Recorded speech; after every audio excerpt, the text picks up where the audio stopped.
So for this problem, is it continuous?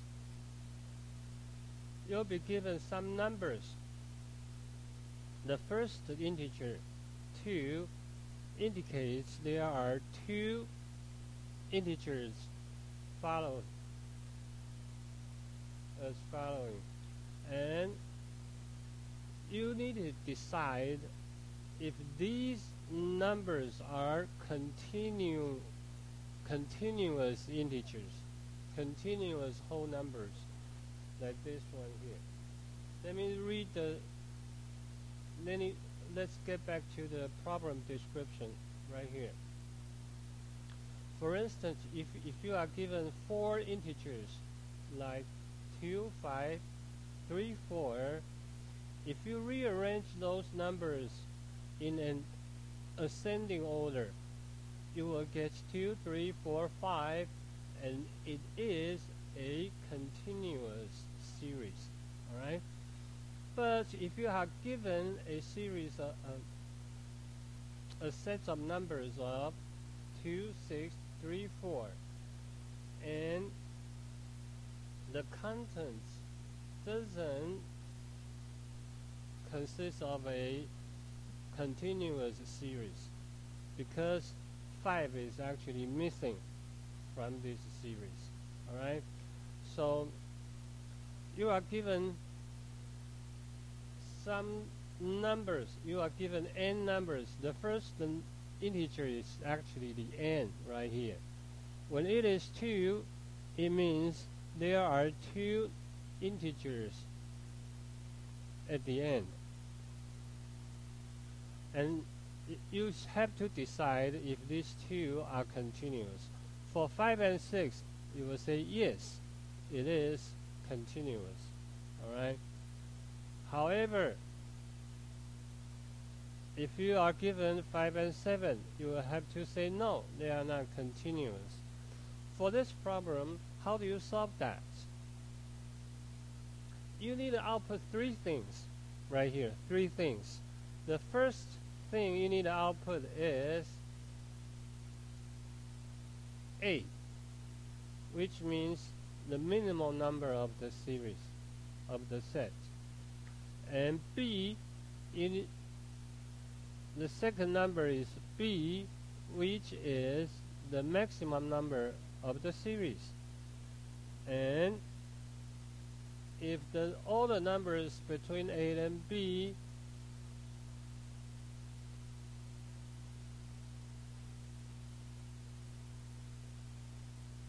all the numbers between A and B inclusive that are continuous, then you need to output an yes. If they are not continuous, then you need to output no. So for this problem, this is the answer to the problem on the left in your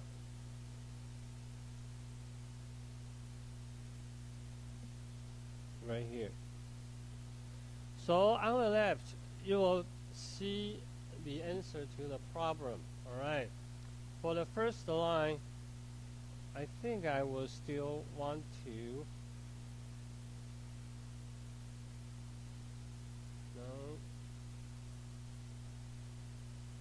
no answer right here. Where do I need to be more organized regarding where to get the answer, where I save my problems. Test data, and this is C299, C299.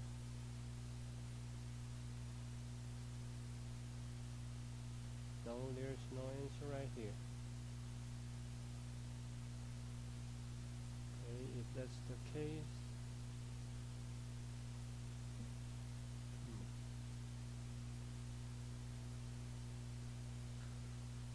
alright. So the first line right here, we we have the inputs converted into integers, and we need to convert the map objects into a list. Why is that? Because of two things. First, you can see that we are slicing this list. We need to get the slice out of it.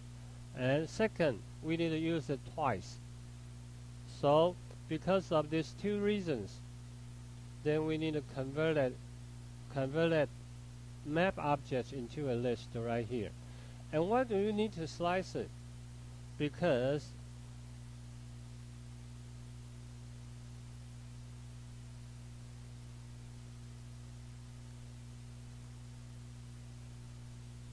why do we need to slice it? Because we don't, when we try to get the minimum number for this one, the minimum number out of 6 and 5 is actually 5. But we don't want to get 2 out of it. The minimum number of the whole thing will be 2. But 2 is only the n, indicates the n, the number of integers. We don't want to include this number. Alright? So we use the slice. We use the slice from 1 to skip the first integer. So when we get the minimum, we will get the 5 out of 6 and 5. Alright? So this is the slice. And then we get the minimum number and save it into A. And next one, we get the maximum number of the sets, and then we save it into B. And how do you know they are continuous? It is quite easy. If B minus A, the largest number minus the smallest number plus 1 is equal to n, which is S0, then they are continuous. Because if a set of integers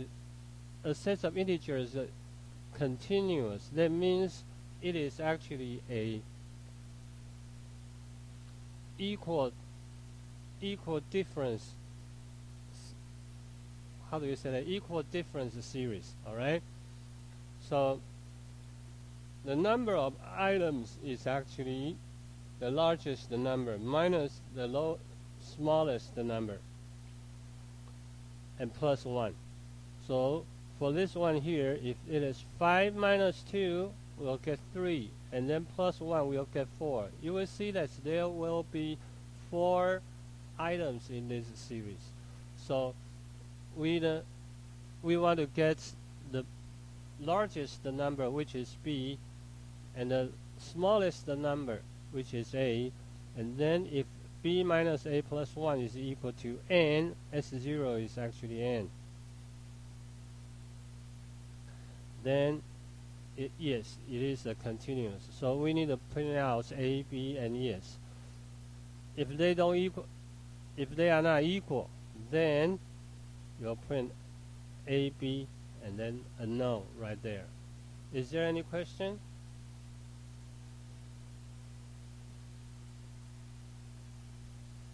Alright, that's good.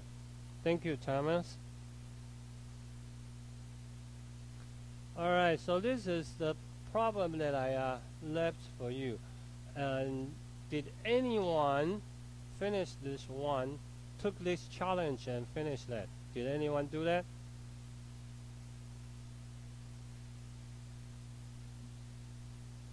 No? I'm pretty sad about it.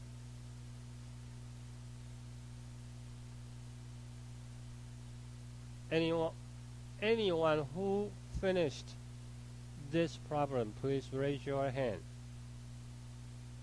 Nobody. Alright, alright. Now you know how to do that, and I already put this on the slides. And so if you want to, you can do it right now, because you already got the answer out of it.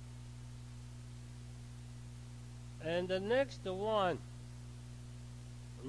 problem we are going to talk about is the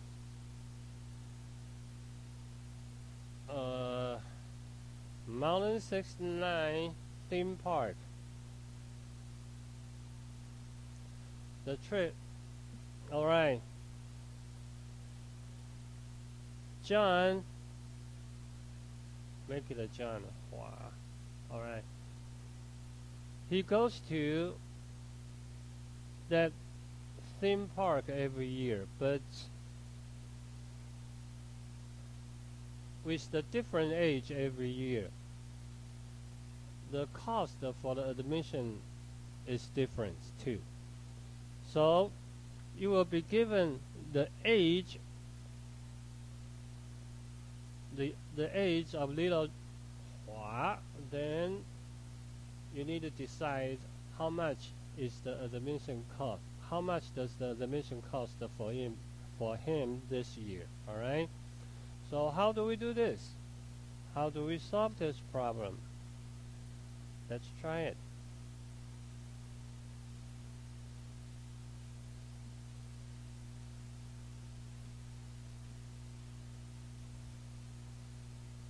All right. You will be given an integer, which is a, and we convert it into a integer. Now, we can do this if you want to. If a is less than 6, if a is less than 6, then we print out 0. Okay? Free admission for kids under 6. Then we can do this. If 6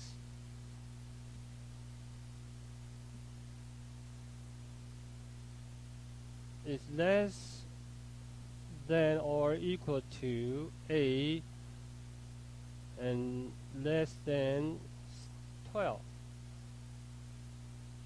we can print out 590. All right, that's according to the second level of the admission. All right,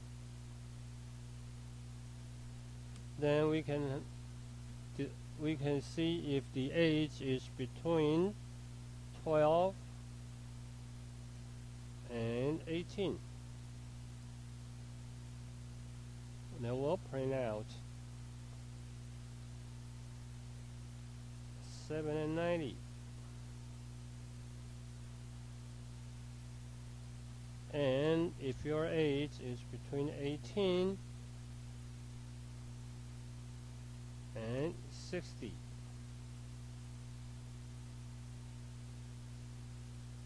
it will cost you 890. The last one, if your age is greater or equal to 60, then your admission will cost you 399.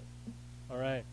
If you have done this, and then you will be able to get 100% out of this problem. Not a problem. All right. But let me remind you with something.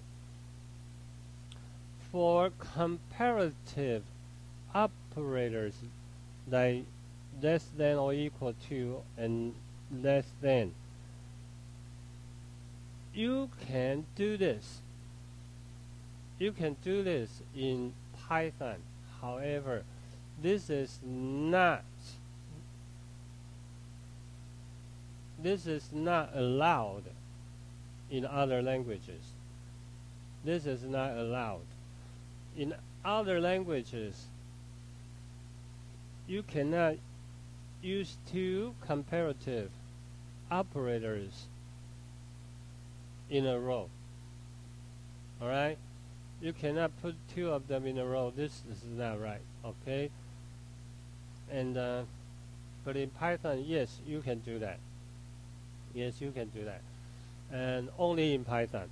Only in Python. All right? So this will work in Python, and this will give you the right answer, and then you will be able to get 100 out of it. However, I want to show you something more about this in this problem. What is that? Remember this. This one, a is less than 6, and the next one, 6 is less than or equal to a. They are opposites. They are opposites. They are the other way around. And you can tell that, all right? And do you remember that if two conditional expressions are opposites, what can you do about it? You don't need to do it twice. You don't need to waste the time of the CPU to do it twice. You only need to do it once to save the time, to save the resource of the CPU. What do? Do you remember? Yes, that's very good, Yitong. All right. We want to put an else right here.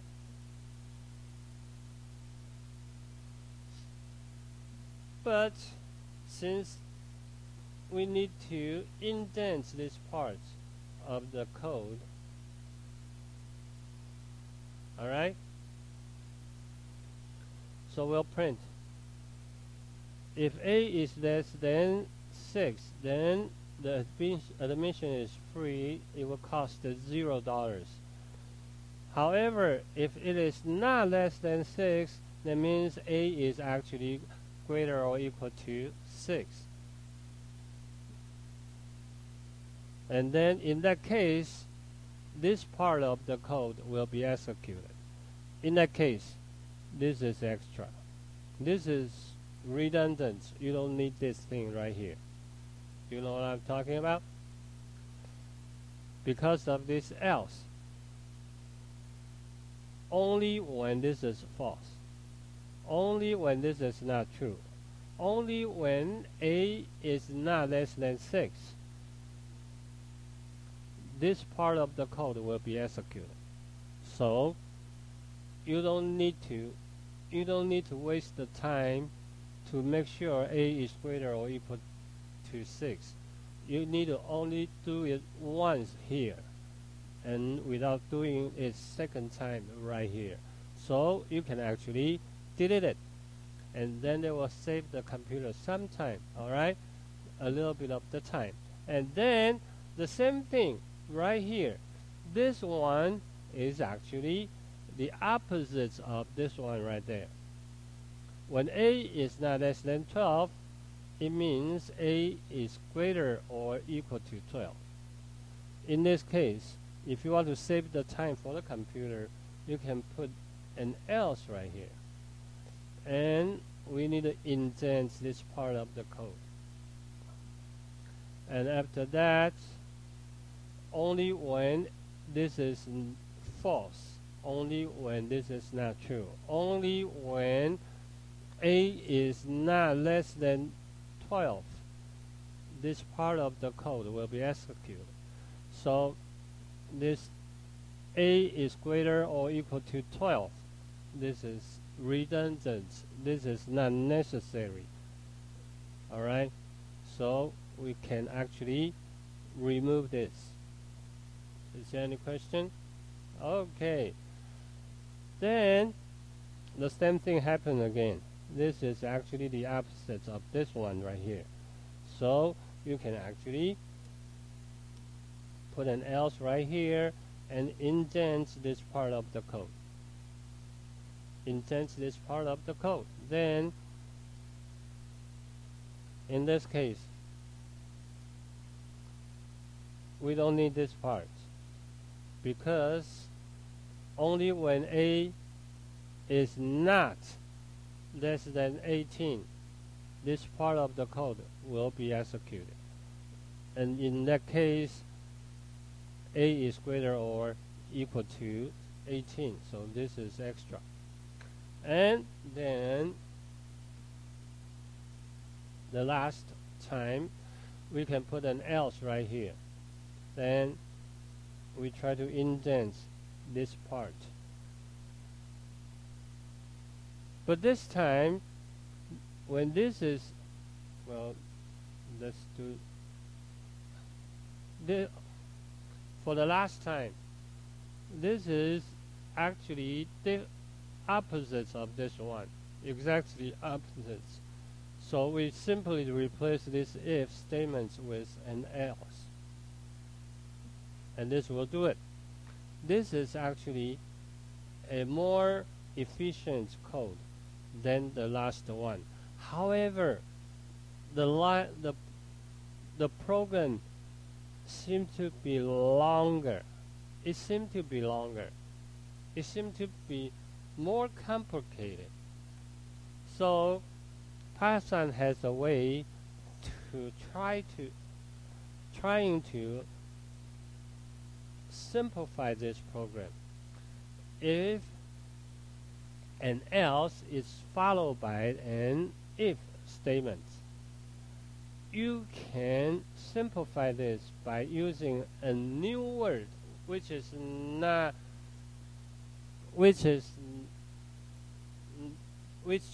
doesn't exist in the regular dictionary. A new word created by Python is elif. You can combine this else and this if into a new word called elif, like this. Alright? Elif is a new word that doesn't exist in your dictionary. And however, when you do this, that created some problem. This else has to be part of a if statement. In other words, it has to align with an if statement. That's before we simplify the program. This else is aligned with this if. Do you see that? It starts here. This if starts here and this else starts here. They are aligned. Do you know what I mean by aligned?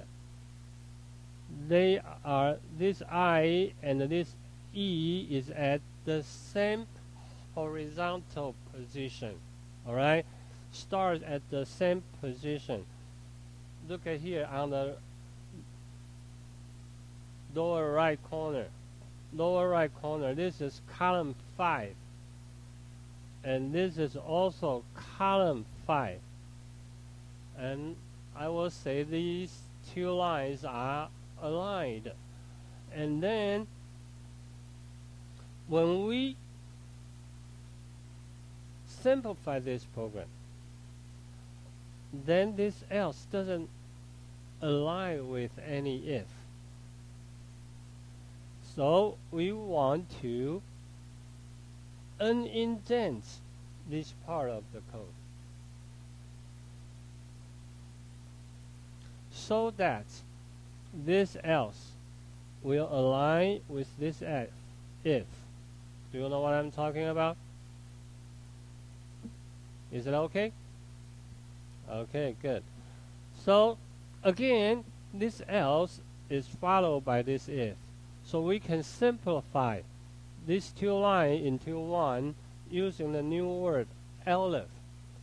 And again, this else does not align with any if. Therefore, we want to unindent this part of the code so that this else will align with this if. Alright? And the last thing, right here, this else is followed by this if. You can also simplify this into a elif clause. Then again, this else need to align with this if. Then we will unindent this part of the code. Yes, this code is actually exactly the same as we had before. Okay, this exactly the same, only shorter, only easier to read. All right, exactly the same.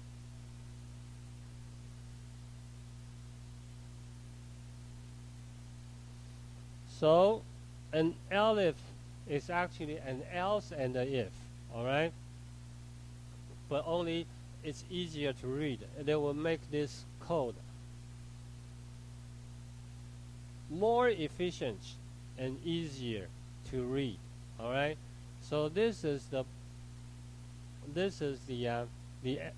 better answer to the problem on the right. Okay, do you know what I'm talking about? If you do understand what I'm talking about, I would like you to do the following problem on your own. All right, I'm not going to give you the answer. You need to do it on your own. This is actually taken from your textbook. This is not created by me. I didn't create this problem. The author of your textbook created this one. All right, so there are some schedules for your grades like this. If your grade score is 90 or above, then you will get an excellent. All right, if your code is between 80 and 90, then you will get the grade as an A, etc. All right, and for instance, if you get a 50, you will get an F, like this. If your grade is 86, then you will get an A, right here. Do you know what I'm talking about? And by using the same structure right here, you can solve the problem on the right. Okay, I'm not going to give you the answer. You need to do it on your own. But the outcome, the answer to this problem will be very similar to this one on the left. All right. Before I'll let you go, I will let you know that from beginning to the end, this is only one if statement, and this if statement has 3 elif clauses. Elif clauses. You know what I'm talking about? Clause. What is a clause?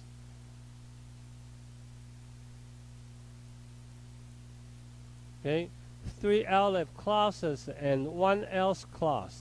All right, and if statements can have n elif clauses